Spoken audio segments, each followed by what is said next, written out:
नमस्कार, मी रचना लचके बागवे. 365 दिवस, 365 स्टोरीज आपण कव्हर करत आहोत. या निमित्ताने रोज वेगवेगळ्या क्षेत्रात काम करणाऱ्या लोकांच्या आपण मुलाखती घेत असतो. आणि आज आपल्याकडे अहमदनगर जिल्ह्यातले एक व्यक्ती आहेत. त्यांचं काम खूप मोठं आहे.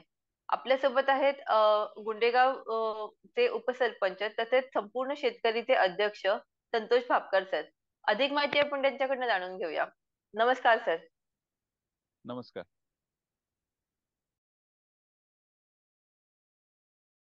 तर तुमच्या जीवन प्रवासाबद्दल थोडं आम्हाला सांगा. जीवन प्रवास सर्वसामान्य शेतकऱ्यांसारखा किंवा सर्वसामान्य व्यक्तीसारखाच आहे माझा. असं काही वेगळा काही नाहीये.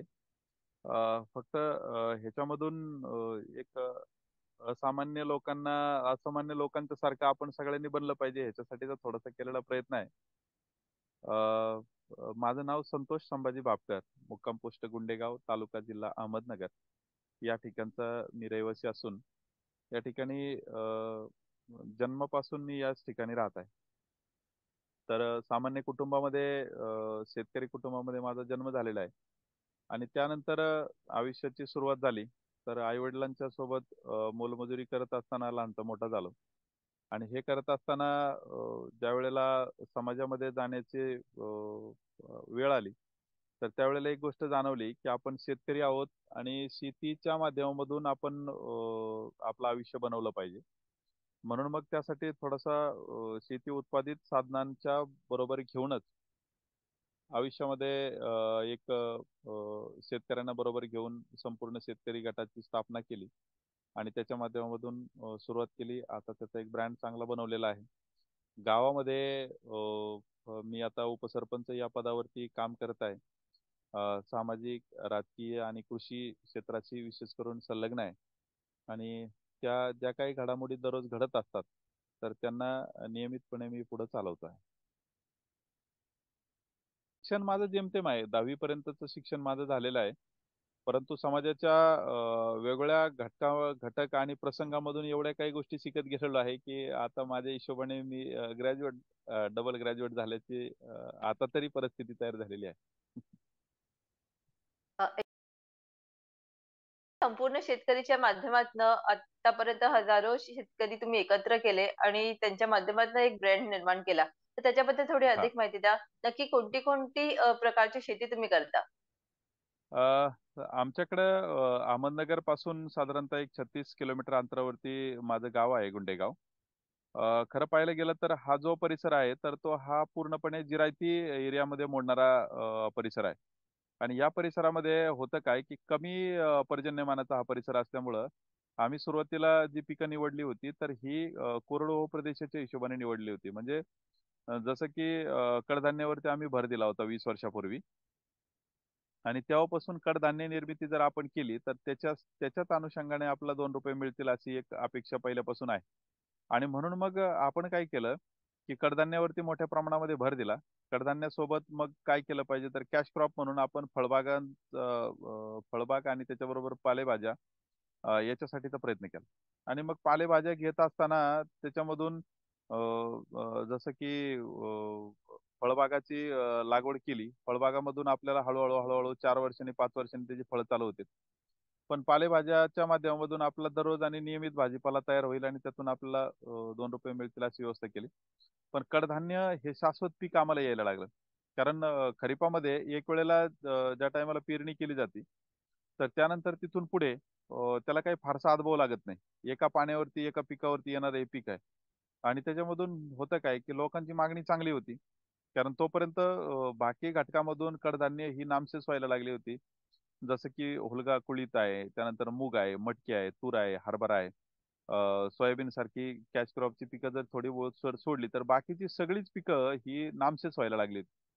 म्हणून आम्ही काय केलं, त्याच्यावरती कडधान्य उत्पादनावरती आम्ही लक्ष दिलं. आता करडई हा जवळपास तेल धान्याचा जरी विषय असता, तरी तो नामशेष व्हायला लागलाय. लोकं करडईचा वापर आता फक्त कशासाठी करतात, की पालेभाजी करण्यासाठी करडईचा वापर करतात. परंतु मॅक्सिमम त्याची खरी गरज होती ती पूर्वीपासून तेलासाठीची होती.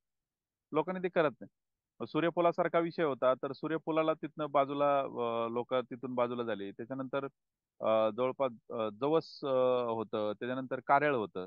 तर हे जे सगळे पीक आहेत ह्याच्यावरती आम्ही भर दिला. आणि त्याच्यावरती काम करायला सुरू केलं. मग त्याची मागणी मधल्या काळामध्ये खूप ढिली झालेली होती. परंतु ज्यावेळेला लोकांना आम्ही आम्ही लोकांचं तिथं त्यांच्या घरामध्ये जाऊन आम्ही मतपरिवर्तन सुद्धा केलेलं आहे, की तुम्ही हे खा, हे कशासाठी गरजेचं आहे, हे शरीरासाठी गरजेचं आहे, तुम्ही हे घ्या, घेतलं पाहिजे. तर ह्या सुद्धा गोष्टी आम्ही घरामध्ये लोकांच्या जाऊन केलेल्या आहे. कुळीथ आता जर पाहायला गेलं तर हुलगा म्हणजे कुळीथ, हुलगा हे एकच लोकांची मानसिकताच राहिली नाही, की आपण कुळीथ खाल्ला पाहिजे. तर तो का खाल्ला पाहिजे? अनेक गोष्टीसाठी त्याची गरज आहे. तर हे लोकांना आम्ही समजावून सांगितलंय, की बाबा तुम्ही आता किडनी स्टोनचे खूप मोठ्या प्रमाणामध्ये तुमचे विषय सुरू झालेले आहेत. तर त्याच्यासाठी तुम्ही कुळीथ घ्या ना. कुळीथाचं जर तुम्ही पाणी रात्रीचं करून ठेवलं, तर उद्या सकाळपर्यंत असं 7-8 दिवस जर केलं, तर तुमचा किडनी स्टोनचा विषय बऱ्यापैकी तुमचा त्याच्यामध्ये निकाली निघतोय. अनेक प्रकारचं तुम्हाला सर्दी झालं, पडसं झालं, तर ह्याच्यासाठी तुम्ही नक्की कुळीथ त्याच्यामध्ये उकळा, त्याला बनवा, त्याचं कडण करून खा किंवा त्याचं पीठ करून खा किंवा शिंगोळे आहेत त्याचे, ते करून खा. त्याचा मोठा फायदा होतोय शरीरासाठी. असे एकेका गोष्टीचं कडधान्याचं महत्त्व आम्ही लोकांना सांगितलं. मग लोकं त्याची डिमांड वाढवत गेलो. डिमांड जशी-जशी वाढवत गेलो, तसं-तसं आम्हाला त्याच्यामधून रोकड बऱ्यापैकी मिळायला लागली.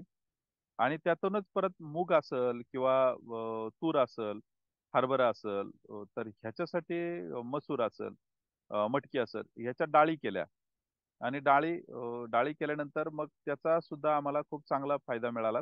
लोकांना जात्यावर दळलेल्या डाळी आणि त्याच्या माध्यमामधून मिळणारं येणारे सगळे जीवन सत्व हे लोकांना ते आवडायला लागले. लोकांनी त्याची मोठ्या प्रमाणात मागणी केली. तर ह्याचाही फायदा आम्हाला होत गेला नियमितपणे. सर तुमच्या विभागामध्ये पाऊस कमी आहे, पाण्याचा तुटवडा आहे. अशा वेळेस देखील तुम्ही सेंद्रिय शेती करताय. तर त्याच्याबद्दल थोडी माहिती द्या. म्हणजे ती सेंद्रिय शेती तुम्ही नक्की कशाप्रकारे करता? सेंद्रिय शेतीचा हे बघा लोकांनी ज्या पद्धतीचा त्याचा एक असा विपर्यास तयार केलेला आहे ना, की सेंद्रिय शेती करण्यासाठी विशेष काहीतरी लागतं. तर मी अगदी प्रामाणिकपणे एक गोष्ट एक शेतकरी म्हणून तुम्हाला निश्चितपणाने सांगू सांगू इच्छितो, की सेंद्रिय शेती करण्यासाठी तुम्हाला विशेष काहीच लागत नाही. सेंद्रिय या शब्दाचा अर्थाने तुम्ही घ्या, की निसर्गाने त्याची स्वतःची व्यवस्था स्वतः करून ठेवलेली आहे. त्याच्यासाठी तुम्हाला वेगळं काही करण्याची गरज नाही. फक्त तुम्ही नको त्या गोष्टीचा वापर तुमच्या शेतीमध्ये करू नका. रासायनिक खतांचा वापर तुम्ही करू नका. रासायनिक फवाऱ्यांचा वापर तुम्ही मोठ्या प्रमाणामध्ये करू नका. तुम्ही जीवनघातकी जे काही रसायनं आहेत, तर हे शेतीमध्ये ओतून, त्या वनस्पतीवरती फवारून तुम्ही नक्की काय साध्य करताय? एका बाजूने तुम्ही उत्पन्न वाढवताय, दुसऱ्या बाजूने तुम्ही जीवनमान संपवताय. नुसतं एकट्याचं तुमचं शेतकऱ्याचं तुम्ही जीवनमान संपवत नाहीयेत, तर संपूर्ण समाजाची जीवन व्यवस्था तुम्ही बिघडवताय आणि पर्यायाने निसर्गाने जे तयार करून दिलेलं निसर्ग चक्र आहे, हे सगळ्यात मोठ्या प्रमाणामध्ये तुम्ही बिघडवताय. ते बिघडू नका. माझ्या पाठीमागच्या बाजूला हे जांभळीची झाडं आहेत, समोरच्या बाजूला आंब्याची झाडं आहेत. ह्यांना स्वतःला माहीत आहे, की त्यांचं खत निर्मिती करण्यासाठी त्यांना काय केलं पाहिजे. एक ठराविक वेळ अशी येते, की जांभळीच्या, आंब्याच्या किंवा निसर्गातल्या प्रत्येक वनस्पतीची, झाडांची ही पानगळ होत असते. आणि ज्यावेळी पानगळ होते, तर ही पानगळ झाल्यानंतर ती त्या झाडाच्या जमिनीच्या त्याच्या त्याच्या बुंद्यापाशीच पडते ना खाली. आणि ज्यावेळी ती खाली पडते, तर तिथं पडल्यानंतर त्याच्या खाली असणारे तुमचे अनेक प्रकारचे जे जीवाणू आहेत, तर त्याला त्याचं कल्टिव्हेशन करून घेतात. त्याचं परत पुनरावृत्ती ते खतामध्ये करून घेतात. तुमचं नत्र, स्फुरद आणि पालाश हे जे 3 महत्त्वाची घटक आहेत आणि 14 उपघटक जे तुमचे आहेत, तर हे 14 उपघटक त्या तुमच्या निसर्ग निर्मित होत असतात. या निसर्ग निर्मितीमधून तुमचं पर्जन्यमान असेल, तुमचं उन्हाळा असेल, तुमचा हिवाळा असेल, हे तिन्ही ऋतू अत्यंत चांगल्या प्रकारची तुमची त्या ठिकाणी नियोजित होत असतात. दुर्दैवाने शेतकऱ्याने किंवा शेतकऱ्याला ज्या पद्धतीच्या लालच दाखवली जाते, त्या पद्धतीने शेतकऱ्याला लालचित केलं जातं, की तुम्ही एवढं उत्पादन वाढवा, तेवढं उत्पादन वाढवा. बाजारामध्ये या, दलालांच्या ताब्यात द्या आणि त्याच्यानंतर दलाल त्याची हवी तेवढी पिळवणूक करतो. व्यापारी त्याची हवी तेवढी पिळवणूक करतो आणि मग तो तो निराश होतो. दुर्दैवाने त्याच्या दोन्ही गोष्टी संपलेल्या असतात. एका बाजूने त्याने आयुष्यभर पाळलेलं जे सातत्य आहे, सातत्यही संपलेलं आहे. दुसरी गोष्ट त्याच्या शेतीचा जो पोत आहे, तो पोतही त्यांनी बिघडवलेला आहे. याच्यासाठी तुम्हाला वेगळं काहीच करायची गरज नाही. तुम्हाला सेंद्रिय शेती जर करायची असेल, तर निसर्ग निर्मित जी शेती आहे, त्याच्यासाठी तुम्ही करा. याला तुमचा चैत्राच्या महिन्यामध्ये तुमची नांगरट झालेली पाहिजे. तुमचं फाल्गुनाच्या महिन्यामध्ये तुमची एकदा पालट तुमची म्हणजे त्याची काकरी असेल, त्याचं काकऱ्या पाळी असेल किंवा पाळी असेल तुमची झालेली पाहिजे. पहिला पाऊस तुमचा पडल्यानंतर रोहिणी नक्षत्राचा, मृग नक्षत्राचा तुमचा पाऊस पडल्यानंतर जमिनीमधली त्या ठिकाणी वाफ जाण्यासाठी तुम्ही एकदा त्याची पाळी पेरणी करून घ्या. मृग नक्षत्रावरती योग्य वेळेला जर तुमचा पाऊस पडला तर तुम्ही मृग नक्षत्रावरती तुमच्या मुगाची असेल, बाजरीची असेल, त्या परिस्थितीनुसार त्याची पेरणी करून घ्या. त्याच्यानंतर तुम्ही काय करण्यापेक्षा पिकाची फेरपालट तुम्ही वेळच्या वेळेला करून घ्या. तुमच्याकडं अधिक चांगल्या प्रमाणामध्ये शेणखत जर असेल तर 2 गाया तुमच्या दावणीला जर असतील, तर अगदी प्रामाणिकपणे सांगतो मॅडम तुम्हाला, की 1 गायी तुमचं 1 एकर शेती तुमची अगदी व्यवस्थित चालू शकते. 2 गाया असतील तुमची 2 एकर, 5 गाया असतील तुमची 5 एकर शेती. आणि शेतकरी कुणाच्या तरी नादाला लागून आता सध्या परिस्थिती त्यांनी स्वतःची अशी ओढवून घेतलेली आहे, की जवळपास सरासरी जर काढली तर 3.5 एकरापेक्षा कुठल्याच शेतकऱ्याजवळ शेती राहिलेली नाही. त्यांनी ते विकलेले. मग सेंद्रिय शेती करत असताना तुम्हाला सगळ्यात पहिल्यांदा निसर्गाचा तुम्ही आधार घ्या. तुम्ही नक्षत्रावरती शेती करा. विनाकारण तुम्ही कुठल्या टायमाला कुठली पिकं पेरू नका. नको त्या फवारण्या करूच नका. अमावास्या आणि पौर्णिमेच्या टायमाला तुम्हाला कीड संवर्धन करण्यासाठी जो काही वेळ असतो, तर तो वेळ तुम्ही वेळच्या वेळेला पाळा. आणि त्याच्यानंतर जर तुम्हाला अगदीच काही जर गरज पडली, तर आता समजा माझं तुरीचं शेत तुम्हाला मी दाखवतो. आपण जाऊयात बोलत-बोलत तिकडच्या बाजूला. प्रचंड मोठ्या प्रमाणामध्ये शेंगा त्याला लगडलेल्या आहेत. एकही फवारा कुठल्याही प्रकारे रासायनिक खताचा मी केलेला नाही. पाठीमागच्या बाजूला तुम्हाला हे जांभळीचं झाड दिसेल, आंब्याचे दिसतील, इकडच्या बाजूला माझे चिकूचे आहेत, वरल्या बाजूला माझे पेरूची झाड आहेत. सगळे लोक सांगतात, रासायनिक खताशिवाय होत नाही. मी ठामपणे सांगतो, मला रासायनिक फवारायची गरजच नाही. आणि मी माझ्या शेतकऱ्यांना ते करूही देत नाही. कारण की बघा, तुरीचा फवारा ज्या टायमाला करायचा होता, ज्या टायमाला ते ह्याच्यामध्ये आलेलं होतं, म्हणजे फुलामध्ये आलेलं होतं, फुलामधून शेंगामध्ये परावर्तित होत असताना त्या ठिकाणी मोठ्या प्रमाणामध्ये आळी त्याला लागते. आळी लागते ना, तर त्याच्यासाठी तुम्हाला त्याचं नैसर्गिक बंदोबस्त करता येतो. 5 किलो गूळ घ्या. 5 किलो गूळ तुम्ही पाण्यामध्ये व्यवस्थित मिसळा, त्याचं गुळवणी तयार करा आणि तुमच्या 1 एकर शेतीला तुम्ही मारून द्या ना. त्याच्यातून होतंय काय? मोठ्या प्रमाणामध्ये मुंगळ्यांची निर्मिती होती. मुंगळे हे त्या आळ्यांना खाऊन टाकतात. तुमचं परस्पर नैसर्गिक कीड संवर्धन संपवली ना तुम्ही. तुम्हाला वेगळ्याची गरज नाही.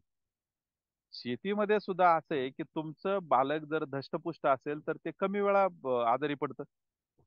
सारखीच परिस्थिती आहे, की तुमचं जर पीक त्या पद्धतीचं चांगलं जर दणकट असेल, त्याला खायला जर त्याला नत्र मिळलं, स्फुरद मिळलं, पालाश मिळलं, शेतीची भरभक्कम मातीची गरमी त्याला मिळाली, निसर्गाचं हवामान कसंही असू दे, ते आजारी पडणार नाही. तुम्हाला गरजच नाही कुठल्याच गोष्टीची किंवा काय करण्याची गरजच नाही. तुम्ही चांगल्या प्रकारचं संवर्धन करू शकता. हा अगदी सोपा साधा मंत्र आहे. तुम्ही वेगवेगळ्या प्रकारची रासायनिक खतांची फवारणी त्याच्यामध्ये करताय. तुम्ही तुमचं, निसर्गाचं, समाजाचं आणि एकूणच मनुष्य जीवनाचं तुम्ही आयुष्य संपवताय सगळेजण. त्यामुळे तुम्हाला वेगळं काहीच करायची गरज नाही मॅडम, असं माझं व्यक्तिशः मत आहे आणि मी ते अनेक वेळेला सिद्ध करून दिलेलं आहे. अनेक वेळेला लोकांना दाखवून सुद्धा दिलेलं आहे. तर तुम्ही खूप सोपे आणि चांगले उदाहरण आम्हाला दिलेत सेंद्रिय शेतीची. तर त्यासोबत तुम्ही समाजसेवा तर करताच, पण तुम्ही पॉलिटिक्समध्ये यायचं देखील ठरवलं, तर त्याच्याबद्दल थोडी माहिती द्या. नाही, राजकीय क्षेत्राशी येण्याचा किंवा राजकीय काही गोष्टीमध्ये जाण्याचा माझा कदापि नव्हता, नाही आणि भविष्यामध्ये देखील नाही. तुमच्या शेतकऱ्यांचे काही हक्क हे ठामपणे मला कारण ही सिस्टम जी आहे, तर ते ह्या सिस्टमचा एक सरळ भाग आहे. बळी तो कानपिडी. ज्याच्या हातामध्ये सत्ता आहे त्याला आवाज उचलण्याचा अधिकार आहे, असा कुठेतरी अलिखित कायदा या ठिकाणी झालेला आहे. मग मला ज्या टायमाला माझ्या गावाविषयी किंवा शेतकऱ्यांच्या संदर्भामध्ये मला 4 प्रश्न मांडायचे असतात किंवा समाज घटकाच्या विषयी मला 4 प्रश्न मांडायचे असतात, तर त्यासाठी कुठेतरी एखादं व्यासपीठ पाहिजे, जे मला अधिकारवाणीने बोलता यावं. यासाठी राजकारण हा भाग मला दुर्दैवाने निवडावा लागला. मी पुन्हा एकदा सांगेल, मला दुर्दैवाने निवडावा लागला. कारण की स्वतःचा आवाज जर मांडायचा असेल, स्वतःच्या अधिकाराची मागणी जर करायची असेल, तर आपल्याला त्या ठिकाणी जावं लागेल, अशी एक अपेक्षा आहे. आणि म्हणून मग मला लोकशाहीच्या राज्यामध्ये, लोकशाहीच्या देशामध्ये मला लोकशाहीचाच मार्ग अवलंबावा लागला, की ज्याच्यातून मला माझा आवाज हा गल्लीतील आवाज हा दिल्लीपर्यंत पोहोचला आणि त्याच्यासाठी त्याला अधिकार असणं गरजेचं होतं. म्हणून मग मी माझ्या गावचा आता सध्या विद्यमान उपसरपंच आहे. खरं तर लोकांनी सरपंच पदासाठी मला याच्यासाठी नियुक्त केलं होतं. परंतु लोकशाहीच्या आरक्षणामधून ही माझ्या गावची जी जागा होती सरपंचाची, तर ती मागासवर्गीय समाजातील महिलेची होती आणि लोकशाहीचा आपण आदर करतो. त्या अनुषंगाने घटनेने जी काही निवड झालेली आहे, तर त्याच्या माध्यमामधून माझी उपसरपंच पदाची निवड झालेली आहे. मग आपण आता उपसरपंच या पदावरती काम करत असताना मी सगळ्यात पहिल्यांदा शेतकऱ्यांसाठी आणि शेतकऱ्यांच्या हिताचे जे प्रश्न होते तर ते पहिल्यांदा मार्गाला लावण्याचा प्रयत्न केला आणि ते आता सध्या कार्यान्वित देखील आहे. याच्यामध्ये सगळ्यात मोठा विषय जो होता तर तो माझं गाव हे जवळपास 4250 हेक्टर एवढ्या मोठ्या व्यासामध्ये विस्तारलेलं आहे. माझा भौगोलिक व्यास तेवढा मोठा आहे. याच्यामधून जवळपास 850 हेक्टर हे निव्वळ त्याला 3 बाजूनी लाभलेला आहे माझ्या गावाच्या. आणि मग त्याच्या माध्यमामधून व्हायचं काय, की पर्जन्यमान जे व्हायचं, तर ते निसर्गाच्या माथ्यावरती व्हायचं. म्हणजे जे वनाच्या माथ्यावरती व्हायचं, डोंगर माथ्यावरती व्हायचं. आणि मग त्याचं माथ्यावरती झालेलं पर्जन्यमान हे वाहून जायचं डोंगर पायथ्याकडे आणि मला माझ्या गावामध्ये पडलेला मोठा पाऊस हा मला थांबवून म्हणजे पाण्याचा मला त्याचा उपयोग होत नव्हता. आणि आमचं जे काही जीवनमान होतं ना सगळं, तर हे पूर्णपणे शेतीवरती अवलंबून होतं. मग त्यासाठी आम्ही एका गोष्टीचा विचार केला. आपण एक काम केलं पाहिजे, की वन विभागाकडे त्याचा पाठपुरावा करून आपण त्याला सगळ्यात महत्त्वाची गोष्ट म्हणजे डीप सीसीडी म्हणजे सखल समतल चर हे डोंगर माथ्यावरती पाणी अडवायला सुरू केलं. माथ्याकडून पायथ्याकडे आणि माथ्याकडून पायथ्याकडे ज्या पद्धतीने आपण पाणी अडवत, अडवत, अडवत गेलो, तर आज मला त्याचा मोठा परिणाम असा जाणवतोय, की मी जे वरती पाणी अडवलेलं आहे, ते पाणी मुरलेलं आहे आणि जे जमिनीत पाणी मुरलेलं आहे, ते माझ्या विहिरींना आता मोठ्या प्रमाणामध्ये मिळत आहे आणि त्याच्यामधून मला मोठा फायदा होतो. दुसरी गोष्ट मी कृषी विभागाच्या माध्यमामधून अतिशय प्रकारच्या योजना त्यांच्याकडून करून घेतलेल्या आहेत. जसं वन खात्याकडून वनबांधारे करून घेतले, तसे कृषी विभागाकडून आपण त्यांच्याकडून कोल्हापुरी पद्धतीचे बंधारे तयार करून घेतलेले आहेत. नाला बांध आपण त्यांच्याकडून मोठ्या पद्धतीचे तयार करून घेतलेले आहेत. आणि कृषी विभागाकडून सुद्धा आपण डीप सीसीटी म्हणजे सखल समतल चर आपण मोठ्या प्रमाणामध्ये तयार करून घेतलेले आहेत. त्यानंतर सिमेंट काँक्रीटचे बंधारे आपण तयार करून घेतलेले आहेत. ज्या नद्या माझ्या गावामधून छोट्या-छोट्या नद्या, शुडळा नावाची माझ्या गावामधून खूप चांगल्या प्रकारची नदी वाहत आहे. तर तिच्या सुद्धा नदीवरती आपण नदी खोलीकरणाचा उपक्रम आपण त्या ठिकाणी राबवलेला आहे. शिरपूर पॅटर्न सारखी योजना आपण त्या ठिकाणी राबवलेली आहे. आणि माझ्या गावामध्ये आपण वन आणि खाजगी जमिनीवरती सुद्धा पांढरंग असेल, वन जमिनीवरती आपण मोठ्या प्रमाणामध्ये वृक्ष लागवड असेल, अशा योजना राबवून निसर्ग संवर्धन करण्याचं काम केलं. त्यानंतर दुसरा विषय राजकीय क्षेत्राशी माझ्या गावाचं चा निधी मला मोठ्या प्रमाणामध्ये कसा आणता येईल. 25-15 सारखं हेड असेल, त्याच्यानंतर खासदार निधी असतील, त्याच्यानंतर आमदार निधी असतील, त्याच्यानंतर जिल्हा परिषदेच्या माध्यमामधून असेल, पंचायत समितीच्या माध्यमामधून असेल, त्याच्यानंतर विधान परिषदेच्या माध्यमामधून असेल, आमच्या ग्रामपंचायतसाठी असणारा 15 वित्त आयोग असेल, 14 वित्त आयोग असेल, ह्या वेगवेगळ्या निधीच्या माध्यमामधून आपण खूप मोठ्या प्रमाणामध्ये निधी आपल्या गावासाठी आणण्याचा प्रयत्न केला, ज्याच्यातून गावाचा मोठ्या प्रमाणामध्ये विकास साधला गेला आणि साधतो आहे आणि तो साधत राहील. आणि त्याच्यानंतर जलजीवन मिशन सारखी महत्वाकांक्षी योजना आहे. ज्या योजनेच्या माध्यमामधून हर घर जल प्रत्येक घरामध्ये त्या ठिकाणी पाण्याचं कनेक्शन गेलं पाहिजे. कारण ग्रामीण भागामध्ये 4 महिने बऱ्यापैकी पर्जन्यमान जोपर्यंत असतं तोपर्यंत पाण्याची अडचण येत नाही. परंतु माझ्या अनेक माता भगिनी तुम्ही जर ग्रामीण भागामध्ये पाहिल्या, तर ह्या माता भगिनी पुढची 8 महिने त्यांच्या डोक्यात टळत नाही. आणि मग आपल्या भारताचे पंतप्रधान नरेंद्रभाई मोदी यांनी अतिशय चांगल्या प्रकारचा निर्णय घेतला, की 2024 पर्यंत हर घर जल गेलं पाहिजे. आणि मग ह्याच्यासाठी जी आमच्यासारखी लोकप्रतिनिधी आहेत, जी तळागाळामध्ये काम करतात, या लोकप्रतिनिधींनी जर त्याच्यावरती चांगल्या प्रकारचं लक्ष देऊन जर काम केलं, तर हर घर जल आपल्याला देता येईल. मग तुम्हाला त्यासाठी तुमच्या गावाचा चांगल्या प्रकारचा अभ्यास पाहिजे आणि तुम्ही तो केला पाहिजे. माता भगिनींचं आरोग्य सुधारण्यासाठी आपण त्याच्यासाठी प्रयत्न केले पाहिजे. म्हणून मी वेळच्या वेळेला माझ्या गावामध्ये जे काही माझं आरोग्य उपकेंद्र आहे, याच्या माध्यमामधून CHO काम करणारे म्हणजे हेल्थ ऑफिसर्स काम करणारे आहेत. त्याच्यानंतर आशा आरोग्य सेविका आहेत, त्याच्यानंतर अंगणवाडी सेविका आहेत, त्याच्यानंतर नर्सेस ज्या काम करतायत.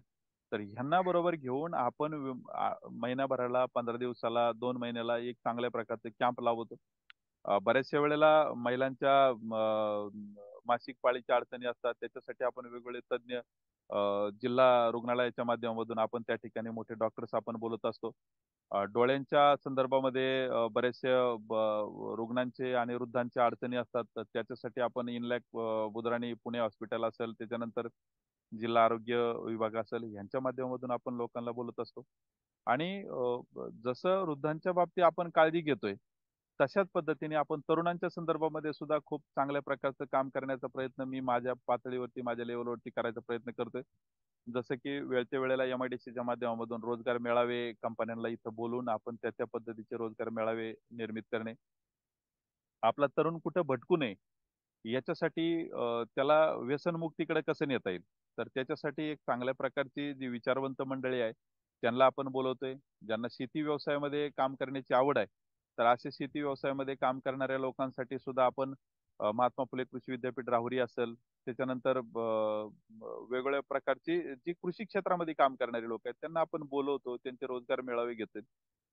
कृषी अधिकारी असतील किंवा कृषी शास्त्रज्ञ असतील, तर यांना शेतीच्या बांधावरती घेऊन जाऊन आपण त्या ठिकाणी पीक प्रात्यक्षिक सुद्धा आपण तिथे घेतोय. पाण्याचं संगोपन आपण कशा प्रकारे केलं पाहिजे? कारण भविष्याचा काळ जर आपण डोळ्यापुढे पाहिला, तर 2050 नंतर जी काही सगळ्यात मोठी भांडणं होतील, ही पाण्यासाठी होतील. आणि याच्यासाठी आपण पाण्याचं संगोपन केलं पाहिजे. शुद्ध पाणी सुद्धा आपण त्या ठिकाणी ठेवलं पाहिजे.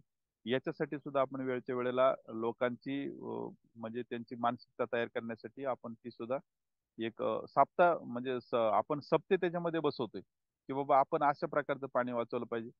बोरवेल्स मी माझ्या गावामध्ये 250 फुटाच्या खाली बोरवेल घेण्यासाठी 100% बंदी केलेली आहे. अगदीच गरज जर असेल तरच तुम्हाला बोरवेल घेता येईल, अन्यथा माझ्या गावामध्ये तुम्हाला बोरवेल घेता येणार नाही. कारण जर तुम्ही खूपच कुठेतरी अडचणीच्या जागेवरती असाल तरच तुम्ही बोरवेल घ्यायचा आहे, अन्यथा तो बोरवेल घ्यायचा नाही. गावामध्ये कुठलीही बोरची गाडी जरी यायची असेल तर ती अगोदर मला विचारायचं आहे, म्हणजे माझ्या ग्रामपंचायतला विचारायचं आहे. मी त्याची प्रत्यक्ष पडताळणी करणार, चाचपणी करणार की याला गरज आहे. तरच त्यांनी घ्यायचा आहे, अन्यथा तो बोर घ्यायचा नाही. तोही 250 फुटापर्यंतच घ्यायचा आहे. कारण आजकाल पाण्याची पातळी जर पाहिली आपण सरासरीमध्ये, तर ही जवळपास 498 फुटापेक्षा सुद्धा खाली गेलेली आहे. मग ह्या परिस्थितीमध्ये आपण जगणार कसे?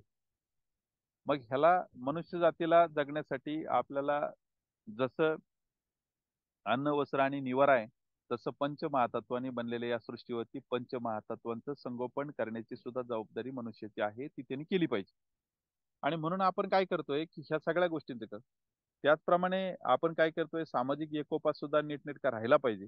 मग सामाजिक एकोपा जर नीटनेटका ठेवायचा असेल, तर तुम्हाला सर्व समाजातील घटक ही निश्चितपणाने एकत्रित आणले पाहिजे. कारण हा चतुर्वर्ण पद्धतीने बांधलेला जरी भारतीय संस्कृतीचा समाज असेल, तर ह्या समाजाला प्रत्येक ठिकाणी त्याला एक संगत ठेवून त्याच्या मनामध्ये कुठल्याही प्रकारची वाईट विषयाची बीजे पेरली जाऊ नयेत, जातीवादाची बीजे पेरली जाऊ नयेत. याच्यासाठी सुद्धा समाज एक संघटित करण्याचं आपण काम करतो. म्हणून आपण जे महापुरुषांच्या जयंत्या आहेत, शाहूंची जयंती असेल, फुलेंची जयंती असेल, आंबेडकरांची जयंती असेल किंवा अन्य कुठल्याही प्रकारच्या जयंत्या असतील, छत्रपतींच्या जयंती असतील, तर याला एका उत्सवाचं स्वरूप देऊन त्याच्यामध्ये संपूर्ण गाव आपण एकत्रित करण्याचा प्रयत्न करतोय, की जेणेकरून समाज हा कुठेतरी विघटक परिस्थितीला जाण्यापेक्षा तो एक संघटक परिस्थितीमध्ये येईल आणि माझा गाव हा विकासात्मक दृष्टीने जाईल. ही एक त्याच्या पाठीमागची भावना आहे. व्यावसायिक दृष्टिकोन सुद्धा आपण वाढवतोय, कारण शेतकऱ्याच्या मुलांनी जोपर्यंत तो बाजारपेठेमध्ये जात नाही, जोपर्यंत त्याला त्याच्या मालाचं मूल्यांकन करता येत नाही, तोपर्यंत तो स्वयंमूल्यांकन स्वतःच करू शकत नाही आणि तो स्वतःचं कुटुंब, स्वतःचा समाज हा मजबूत आणि आर्थिक दृष्टीने सक्षम करू शकत नाही. त्याच्यासाठी आपण प्रत्येक घटकातील व्यक्तीला सुद्धा बाजारपेठेमध्ये उभा करून त्या ठिकाणी त्याचं मूल्यांकन करण्यासाठी आपण पाठवतो. अनेक बाबी आहेत, की ज्याला आपण अनेक गोष्टीवरती आपण बोलता येऊ शकतं, परंतु ज्या काही ठळक बाबी आहेत त्या मॅडम मी आपल्या समोर मांडतो. धन्यवाद सर. सर्वप्रथम तुमच्या कामासाठी, कारण का तुमच्या कामामुळे आज एक गाव मोठं होत आहे. त्याचसोबत 365 दिवस 365 स्टोरीज या माझ्या सिरीज मध्ये सहभाग घेतल्याबद्दल खूप खूप धन्यवाद. धन्यवाद. आभारी आहे मॅडम, खूप आभारी.